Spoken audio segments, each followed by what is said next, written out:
Hello, welcome to Prayagraj Traders. आज हम Nifty की एनालिसिस करेंगे। आगे बढ़ने से पहले कल हम जानते हैं कि हमने क्या डिस्कस किया था और वो लेवल कहाँ तक वर्क किए हैं और किस कहाँ कहाँ पे हमें सी या पी का पोजीशन मिला है अपने लेवल के हिसाब से। तो पहला जो लेवल हमें अपना देखने को मिलता है वो लेवल आपका ये है, जो हमने कहा था कि अगर ये क्रॉस करेगा तो आपके ये 70 के आसपास तक आएगा एंड एग्जैक्टली हैपन, और यहीं से रिवर्सल कैंडल बना तो यहाँ से एक सी का भी पोजीशन हमें देखने को मिला। सेकेंडली फिर ये जो आपका 465 का लेवल है, 465 का लेवल मैंने कहा था कि अगर यहाँ से रिवर्सल कैंडल देता है और तो यहाँ से एक पी का पोजीशन बनेगा। तो यहाँ पे जब ब्रेकआउट हुआ तो यहाँ से बहुत अच्छा सीई का जो है हमें कॉल मिला।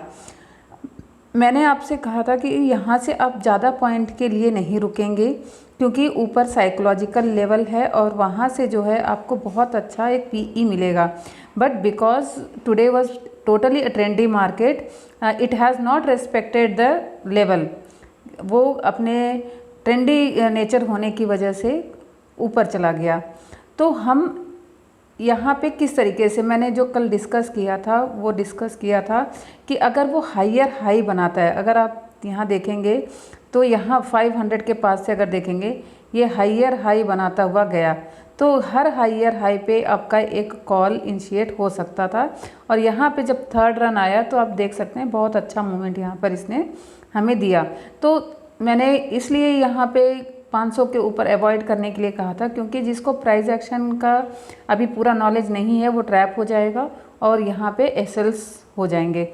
That's why I said to avoid the gap up situation और हायर सिचुएशन। अब कल क्या हो सकता है इसके बारे में जानते हैं। हमारे आज दो नए लेवल क्रिएट हुए हैं। As you know we are reaching to the highest level of the Nifty. जो हिस्टोरिकल लेवल है वहाँ उसके हाई पे हम चल रहे हैं, तो उसके ऊपर हमें कहाँ रेजिस्टेंस है कहाँ सपोर्ट है हमें कुछ भी नहीं पता है। तो यहाँ पे हमारा आज दो लेवल्स जनरेट हुए हैं, उस लेवल को आप अपने सिस्टम में लगा सकते हैं। That is this one and this one. ये तो हमारे कल के ही लेवल्स हैं, जो कल हमने लेवल्स ड्रॉ किए थे वो यही लेवल्स हैं। बट जो आज दो लेवल क्रिएट हुए हैं दैट इज़ 530 के आसपास आप मान सकते हैं और ये 600। This two level has generated today. रोज़ चार्ट आपको एक नया लेवल देता है, एक नया सपोर्ट देता है, वहाँ से आप इनिशिएट कर सकते हैं अपने कॉल्स को। अब यहाँ पे आपको जो देखना है ये लेवल्स हो गए आपके, जहाँ से मैं लेवल्स इसलिए पहले खींच देती हूँ कि आपको अच्छे से समझ में आए कि हमें एग्जैक्टली रिवर्सल पॉइंट कहाँ से मिलेगा। बहुत सारे यूट्यूब पे आपको जनरल लाइंस खींच के बता देते हैं कि हाँ यहाँ से ये लेवल बन रहा है, देखिए यहाँ से ये लेवल बन रहा है, ये लेवल बन रहा है, but in the mind you don't know where to keep that levels. तो इस वजह से ये लेवल्स मैं पहले से ही ड्रॉ कर देती हूँ और ये लेवल्स ड्रॉ करने के रीज़न्स भी हैं और ये रीज़न्स बताऊँगी तो वीडियो बहुत लंबा हो जाएगा। सिर्फ हम डिस्कस कर लेते हैं। कोई अलग सा वीडियो मैं इसके ऊपर ज़रूर बनाऊँगी इन फ्यूचर कि किस तरीके से हम सपोर्ट एंड रेजिस्टेंस ड्रॉ करते हैं। चलिए हम जान लेते हैं कि कल की एनालिसिस किस तरीके से होगी और हमें कैसे वर्क करना है उसके ऊपर। ये आपका पहला लेवल है, फ्लैट ओपनिंग।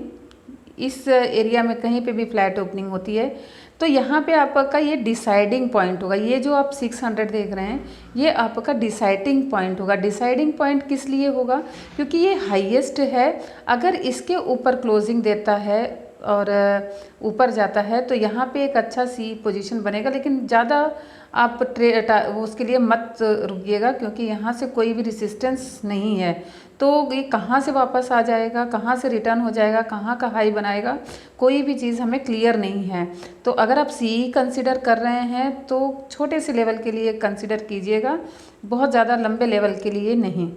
फिर दूसरा आपका लेवल होता है अगर यहाँ से रिजेक्शन मिलता है, जैसे ये कैंडल रिजेक्शन का आया था, ऐसे ही अगर रिजेक्शन कैंडल मिलता है तो इस लेवल तक के लिए आप पी कंसिडर कर सकते हो।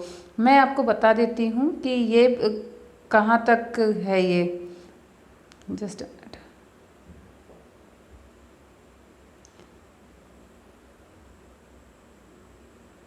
ये लेवल है आपका 570 तक आप एक पुट में बैठ सकते हैं।